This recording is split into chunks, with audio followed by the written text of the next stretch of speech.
Сайн бацхан үзэгчтэй. Боловсрол шинжлэх ухааны яамтай хамтран бэлтгэдэг авиас нэвтрүүлгийн шинэ дугаар эхэлж байна. Аливаа улс гүрний ирээдүйн өдрөөс өдөрт өсөж хүмүүжиж байгаа хүүхдүүд байдаг. Харин өндөр хөгжилтэй ирээдүй гэдэг бол тэдгээр хүүхдүүдийн авиас бэлгийг нээж мэдлэг чадварыг нь өндөр түвшинд хүргэх явдал байдаг юм а. Авиас гэж юу вэ? Авиасыг та өндрөөр үнэлж чадах уу? Энэхүү асуултыг бид нэвтрүүлгийнхаа хамгийн анхны дугаараар үзэгч та бүхэнд тавьсан. Харин өнөөдөр үзэгч та бүхэн энэхүү асуултанд хариулах ерөнхий ойлголттой болсон гэдэгт итгэлтэй байна. Өнөөдрийн дугаараар бид бүхэн таны тэр ерөнхий ойлголтыг улам илүү гүнзгийрүүлнэ гэдэгтээ итгэлтэй байна. Авиас нэвтрүүлэг эхэлж байна. Тавтай морилно.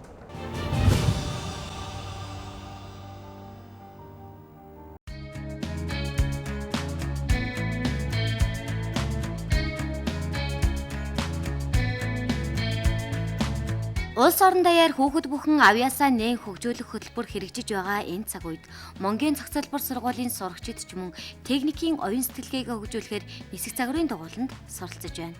За түр хүүхдүүдэд хичээлээ түр хийж байгаа юм түр аргач. Энд чинь би нэг өнөөдрийн хичээл дээр давхарчуулаад онгоцны дадвчны зохион байгуулалт, дадвчсанд орж байгаа эд ангиуд агаарын урсгалыг яаж дадвч сүрж нисэж гэнэ үү те? Хаана өргөх хүч үүсэж байна? Ягаад онгоц нисдэг учраас тайлбарлая те. Хүүхдүүд анзаарсан баг те. Тагтаа шуу, болдмор шуу энэ төр нисэж харахад ингээд голцоо юм хотхор залбчтай байдаг. Энэ дээр нэгэд агаар өндөр өргөх хүч үүсдэг байх. Агаар ингээд урдаас ирсэн цохоор энэ хотхор дээр чи ингээд өргөх хүч үүсээд дээшээ нисдэг. Ямар онгоцны төрөл анги онгоцууд байдаг вэ гэд энэ тухайд товчхон яриад те. Планер бол телевиз нисхийн загвар. Агаарт аргамжаагаар татж гаргаад тэгээд цаанад мотор хөдөлгөөргөө татах хүч үүсэх чүүгээр өөрөө агаар жилүүдэд нисэж байгаа. Загвар дээр бол тамирчин өөрөө сатурк гэж ярьдаг те. Уяагаар хацаагаар 50 метрийн урттай нислэг тэрэг. Нислэг тэрэгэл сэнсний тусламжтайгаар сэнс эргээд дээш газар дэлхийн татах хүчний эсрэг салхи хүлээхэд дээшээ нисэж идэг. Тэгээд уран нислэгийн онгоцны дадвчны нэрвээр нь ийм симметри тэнхлэгтэй хоёр талдаа адилхан байгаа байхгүй те.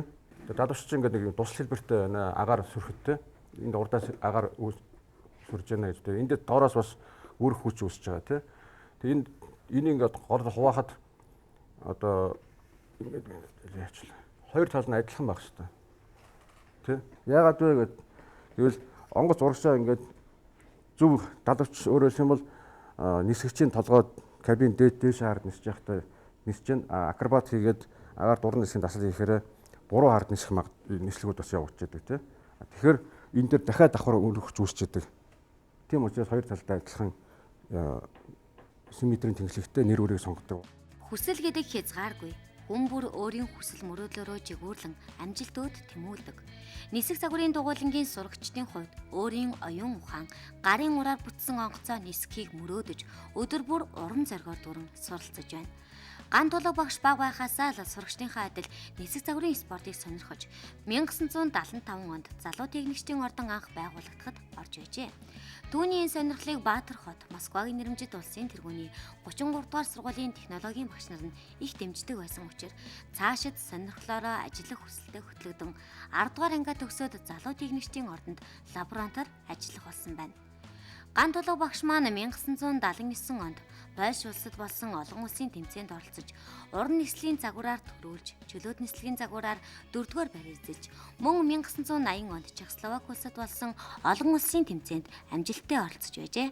За тэгээд онгоцны дадвчийг ингээ бүрхээр хамгийн хөнгөн, хамгийн найдвартай бат бөх тийм материал хийх ёстой шүү дээ. Тэгэхээр энэ монокод гэдэг материал энд бол эндүүдэд тэнийчдэг материал байгаа тийм. Ийм жалгуур учраас агаарын сүрх урсгал дээр элдвийн нөлөөлөл багтаа тий гулсамтгай учраас зүгээр энгийнээр бодоход жишээлбэл бороо ороход урсаа явчих чишээ цас ороход тий ингээд тогтохгүй байх чишээ ийм гүлгэр материалыг сонгосон байна. Хүүхдийн авиас сонирхол, арга барил, технологийн хичээлээр дамжигдаад илэрхийлэх гаргах юм бол багш өөрөө үлгэрлэгч байх хэрэгтэй, манлайлагч байх хэрэгтэй. Тэгээ хүүхдтэй тулж ажиллах хэрэгтэй. Тэгээ анзаарна шүү дээ хүүхдүүд. Ерөнхий хичээл эрдмээр явж явах дундуур нь ингээд 1-2 хүүхдэд юм уу эсвэл дунд нь ингээд яг нэг деталыг өөрөө хийгээд үзүүлээд за эхнээс нь яг ингэж хийдэг байх нэ ингээд тэр орж ин нөгөө юм ганцаарчж ажиллаж илүү цаг гаргаж өгөх хэрэгтэй. Байнга 1-2 удаа цаг гаргаад өгөх хэрэгтэй. нэг деталыг гүйцэд хийгээд үзүүлчих хэвээр. Тэгээд техникийн гол зүг юм байдаг. Өөрөөр хэлбэл хүүхдийг өнөөдөр өнгө бодгороо ингээд харангуй гой өнгөтэй ямар төрүүлж хараад байдаг ш. Тэр шиг гой хийсэн деталь зөв хийсэн эд анги харахаараа хүн баярлдаг. Тэгээ орчиныг бүрдүүлж явах хэвээр. Би бас өөрөө анхаардаг л да. Яг манай өрөө тэгээ нисэх цагны лаборатори гой харагдаасаа хүний анхааралтаасаа нүд татаасаа тий. Би өөр орж ирэхдээ энэ ажил дээр орж ирэхдээ баяртай орж ирэх хэвээр тий. За би тим хийх хэвээр шүү. Энд над гоё байна. Бус хүүхдүүд тэр орчин руу тэмүүлдэг байх хэвээр байхгүй. Сургалтын орчиныг бүрдүүлж явах хэвээр. Тэгээ хүүхдэд ажиллаж өгөөд нөгөө хүүхд нь дагангууд бусд нь дуурайдаг ч юм уу тий. Ийм маягаар л явал зүгээр юм уу санагддаг тий. Сая бид нар залуучныхаа дотоод зохион байгуулалт деталь эд ангиудыг бүгдээ ойлгосон тий. Дараагийн ажлаар бид нар одоо залуучаа хийж эхлэх ёстой. Би энэ зурцсан зурган дээр өгүүлэх тань л та. Тэгээ та нар дараа нь зураг өөртөө зурна. Энэ залуучныхаа нэрөөрөө бид нар ингээд шаблон хийв гаргаж авч байгаа. Энэ дээр бол ингээд бэлтгэцийн хийв үзүүлээд дараа нь та дуурайж ирэх нь шүү дээ. За ингээд нэг төвийн шугам авчлаа. Тэгэнгүүтээ бид нар энэ чинь урдлын цэгээ сонгоч. Жишээл энэ цэг ингээд тавьчих тий. За ингээд залуучны гадна талын хэсэг гараад ирж байна тий. Нөгөө талыг ингээд эргүүлээ тий. Тэгээд дахиад энэ толголоо. Тэгээд зүг дүрс гараад ирж байгаа шүү тий. Залуучны энэ хөндлөө огтлол нэрөөр Шугам зураг, тооцоолол, физик, химийн шинж чанар, байгалийн шинжлэх ухааны суур мэдлэг дээр тулгуурсан байгаль, оюун ухаан, бие гурийн шүтэлцээн дээр бий болдог энэ өргөмөц спортоор сүүлийн жилүүдэд эмэгтэй сурагчид хичээллэх болжээ. Эмэгтэй хүүхэд гэхээр юм ойж хоол хийх арга суралцах ёстой гэсэн хуучны сэтгэлгээг халж харин ч тэдний олон авьяас нисэх загварын спортоор илэрх нь олонтой. Эмэгтэй хүүхдүүд илүү мэдрэмжтэй, илүү нарийн тонк гэж ярьдаг шүү дээ. Нарийн гарын мэдрэмж сайн юм хийж гэн, бас сэтгэж гэн. Жишээ хэлье л да. Ийм онгоц хийгээд энд ийм тэгш үнцэд үүсэх хэвээр, энд тэгш үнцэд үүсэх хэвээр энийг хэлж үжсэн байхгүй юу? Тэгээд энэ чигийн одоо тэнцвүүлэгчээс далавчны энэ хүртэлх цай адилхан байх хэвээр. Энийг хэмжээрэй гэд тэр октод даалгавар авсан. Зүгээр энгийн бутас авж агаад энэ хооронд ингэж бариад энэ утасныхаа уртаар энэ хооронд ангид барьчихсан. Айгүй энгийн хурдан сэтгэж байгаа байхгүй. Энд чинь л одоо нөгөө авиас бас сонирхол мэдрэмж юм уу гэж алгаад байгаа юм л да. Зурагтаар ер нь л үзчихэж тэгээд энэ дохиолн дарыг гэж сонгосон. Хурдхан шиг тэгэл бүх юм үзээд онгоц хэмээр санагддаг шүү дээ. Энэ жилээс соёлоо өөр дугууланд явъя гэж ирж байгаад битээр за нэг стагуур ер нь гоё юм байна. Тэгээ угаасаа онгоц хийн гэдэг чинь таанал нь л гоё шүү дээ. Ягаад ер нь бол юм нисдэм бэ? Хоёлоо тэрийг ер нь мэдээгээл тэгэл битээр анх нисэхт орж ирсэн. Одоо тэгэл даалгавч малвчаа хийж эхэлж байгаа. Тэгээд одоо хурдан л онгоцоо хийж сармаар. Бус хичээлээс онцлог технологи гэж хичээл бол шууд материалтай, багцтай харьцдаг, тодорхой баримлжаа, орчин тийм хайрцагт баригдаад байдаггүй. Учираас хүн өөрийнхөө авиа сонирхтыг нэхэд илүү боломжтой. Тэгээд аяндаа хөвгт хийж явахт нэг сарын дараа юм уу, нэг удирдлагын хичээлийн дараа ялгаа гараад ирдэг.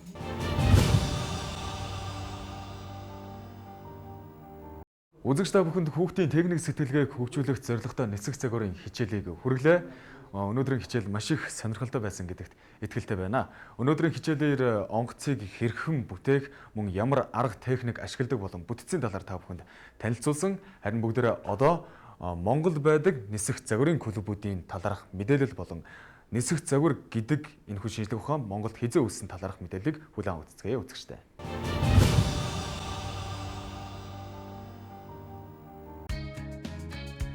Нисэх загварын спортыг дэлхийд дахна спорт сонирхогчдын дунд агаарыг эзэмшигч гэж нэрлэдэг юм байна. Спортын бусад төрлүүдийг бодвол илүү тэсвэр, төвчээр, гатуужил, холч ухаан шаардаж техник сэтгэлгээн дээр тулгуурлан агаарыг эзэгнэх торгон мэдрэмжийг зөвхөн энэ спорт л харуулдаг юм.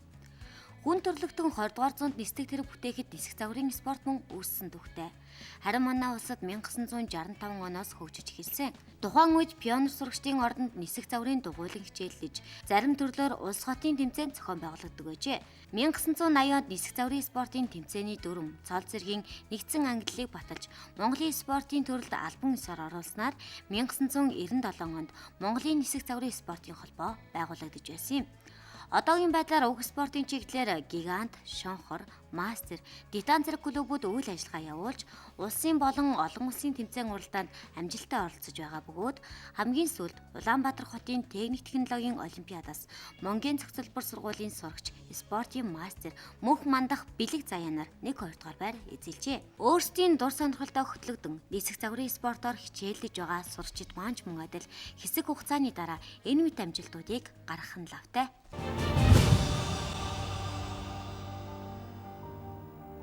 33 дугаар сургууль дээр ой тогтоолт оюун ухааныг хөгжүүлэх хичээл орж байгаа. Ер нь хүний ой тогтоолтыг яаж хөгжүүлдэг юм болоо? Эсвэл угаасаа ой тогтоолт сайтай хүн төрдөг юм болоо? Бүгдээ хамтдаа 33 дугаар сургууль дээр очиж энэ зүйлийг мэдэж авцгаая.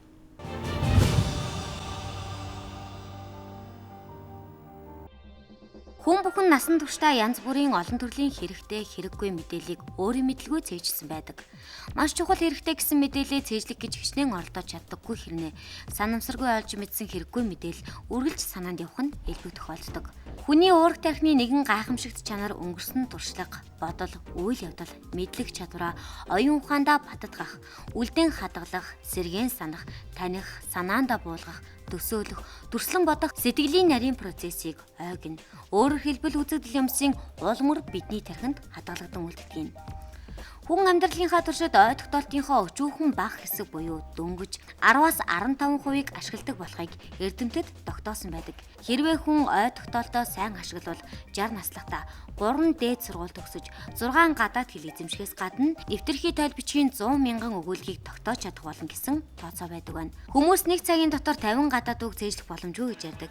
Гэтэл судлаачид 100 үгийг 1 цагийн дотор тогтоох боломжтой гэдгийг бас л баталсан юм. Хүний ой тогтоолтын нууц нь анхаарал төвлөрөх чадвартай холбоотой байдаг гэнэ. Анхаарал төвлөрөх аргыг Америк хөл бөмбөгийн багийнхан анх туршиж байсан аж. Одоо энэ хүү анхаарал төвлөрлийн аргачлалыг мэргэжлийн бокс, хөл бөмбөг, шатар зэрэг анхаарал төвлөрөл гойд шаарддаг спортын төрлийн мянган тамирчин хэрэглэж байна. Үзэгч та бүхэн ой тогтоолтын хичээлээс энэхүү чадварыг хэрхэн эзэмшиж өдөр бүрийнхээ амьдралд дадал зуршил болгох талаар сурч мэдээрэй. Ингэснээр та өөрийнхөө авьяасыг хөгжүүлж амжилтанд хүрэхэд илүү хялбар болно.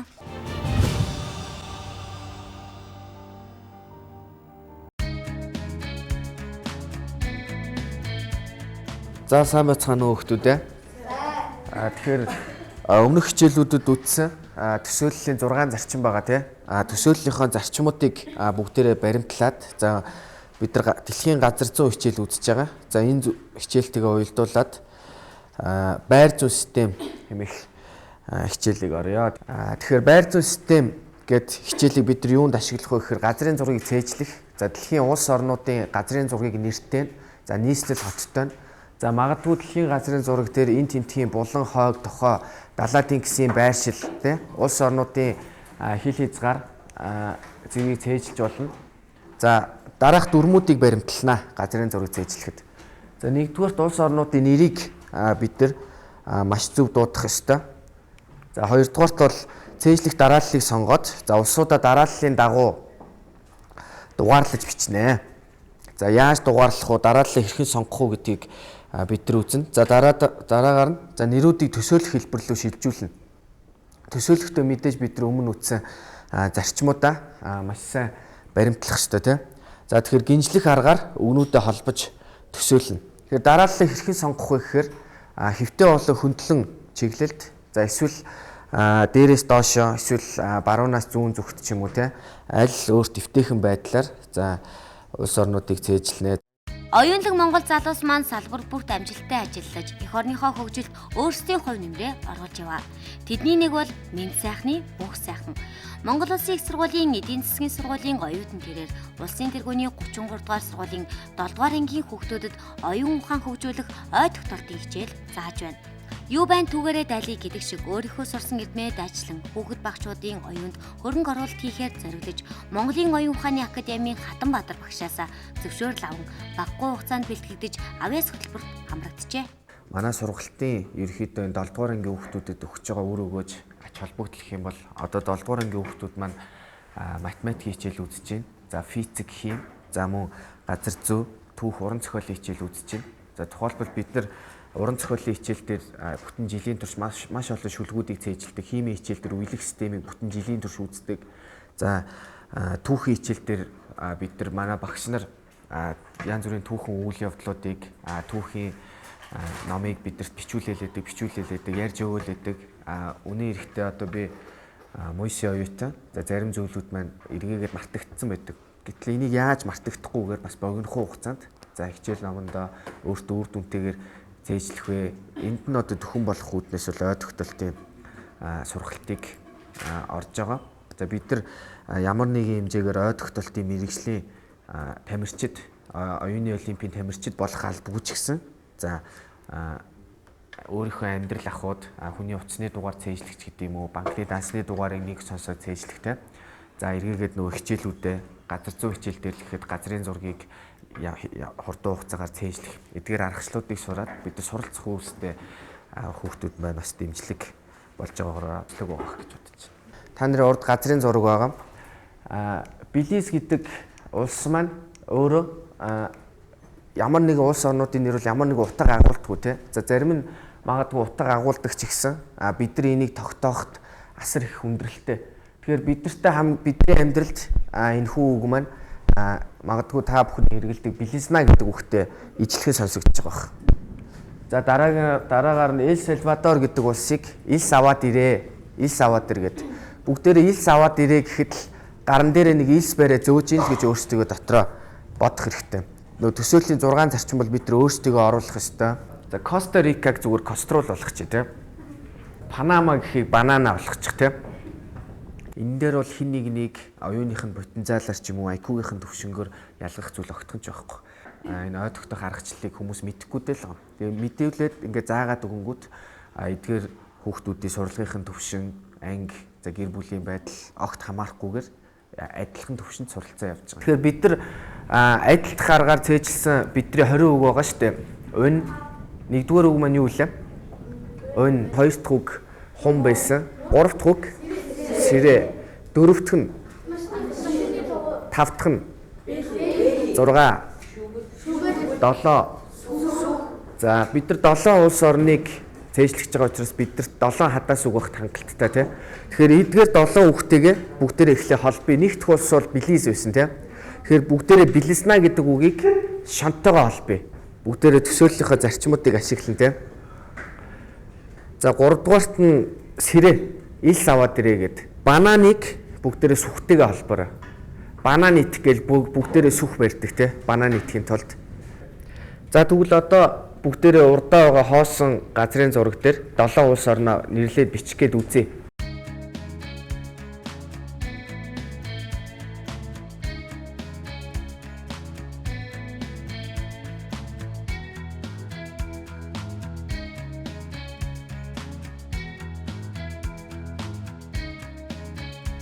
За дараа нь бүгдээрээ Монгол орны газрын зургийг маш өвөрмөц. За саяныхаас арай өөр аргачлалаар цээжлэх гээд үзье тийм. Монгол хүмүүсийг оюун ухааны өндөр чадвартай, ой тогтоол сайтай гэдэг. Жирийн малчид гэхэд хэдэн 100 малаа хараад л зүсээр нь таньдаг шүү дээ. Мөн тээврийн жолоочид ч ялгаагүй. Эзгүй хээр талд хүртэл нэг явсан замаа мартдаггүй гэх мэт амьдралаа сурган гарсан энгийн жишээ маш олон байдаг. Тэгвэл дэлхийн түүхэнд цуутай Наполеон жажин 30 мянган цэргийнхээ нэрсийг бүгдийг мэддэг байсан бол ой тогтоолтын дэлхийн 7 удаагийн ураг Доминик нэг цагийн дотор 320 гадаад үг, 150 хятад ганц үсгийг цээжилж чаддаг байжээ. Ой тогтоолтын гайхамшиг болсон бас нэгэн хүний тухай сонирхуулахад Шерешевский гэх нэгэн хүн зөвлөлт холбоот улсад 20 дугаар зуунд амьдардаг байж. Тэр хүний ой тогтоолтод ямар ч хязгаар байгаагүй учраас 50, 100 хідэл бол хідэн үг тоо цээжлэх чадвартай байж мөн цаг хугацааны хувьд ч гэсэн түүний ой тогтоолтод хязгаар байгаагүй. Түүнээс 10, 15 жилийн өмнөх зүйлсийг асуухад тийм 15 жилийн өмнө тантай энэ өрөөнд сууж байсан. Та тэгэхэд тийм өнгийн хувцас өмссөн байсан да. Тэгээд надад ийм үг хэлж байсан шүү дээ гэж 15 жилийн өмнөх бүх үгийг бүгдийг нь эхнээс нь аваад дуустал нь хэлж чаддаг байсан гинэ. Баян үлгийн аймгийн газрын зургийг зөвхөн тусад нь ингээд аваад харах юм бол үлгий гэдэг үгнээс бол бид нар баян үлгийг санаж чадна те. Тэгэхээр үлгийг бүгдээр хүрцтэй холбоод төсөөлөе те. Магадгүй үлгийц үгтэй ингээ хүрцэн дээр тавиад ингээ бүүвэлдэг ч юм уу те. Энэ төсөөллөг бол бид нар өмнө эзээч амьдрал дээр ийм зүйл байхгүй учраас эзээч мартахгүй те. Овс гэдэг үгийг ус гэдэг үгнээс бүгдээрээ санаж чадах уу? Чадна те. Бүгдээрээ төсөөлөхдөө төсөөллийнхөө зарчмыг сайн барих хэрэгтэй. Энэ газрын зураг юутай адилхан байна. За би надаа болохоор энэ хараа боксing бэлитэй амар адилхан харагдаад байгаа байхгүй юу? Яг адилхан байгаа шүү дээ. Тэр боксing бэлийг бүгд устай холбож төсөөлье. За дараагийн аймаг нь бол ховд те. Ховч гэдгээс бид нар ховдыг санаж чадна те.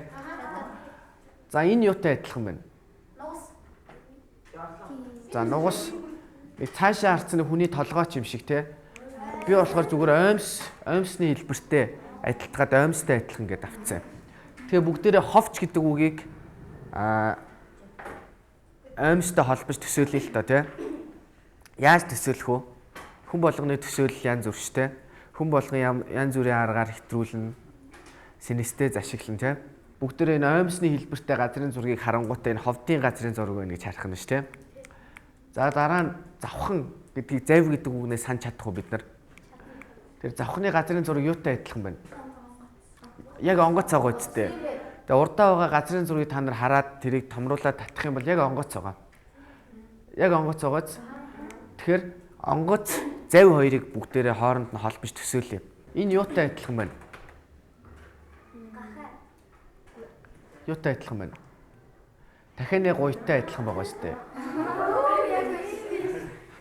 Дахианы гуйыг бүгдээрээ гоё алттай холбож төсөөлье. За энэ дээр гоё төсөөл олж байгаа хүн байна уу? Бүгд төсөөлцсөн үү?